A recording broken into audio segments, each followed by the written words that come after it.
Cobalt motor moylarini almashtiramiz. Filtr yonida chirik yig'ilib qolgan. O'shani moy almashtirgandan keyin yuvorish kerak.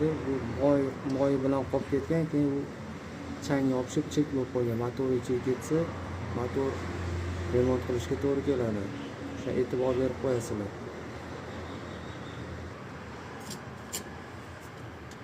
Karb bilan tozalab olamiz.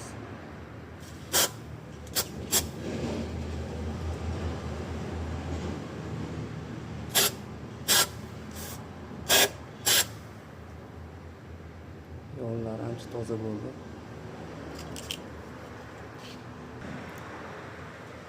Filtrlarni qotirdik. Filtr qotirgandan keyin buni yuvorish kerak. Yuvadigan narsalar bor. Narsalar yuvib tashlash kerak. Moylari, tiriklari yuviladi o'shandan. Ichlarigacha, tepalarigacha.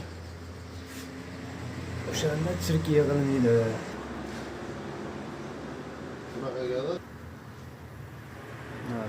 Filtr tepasidan kompressor bilan qovurib olsa bo'ladi. Changlari ketadi.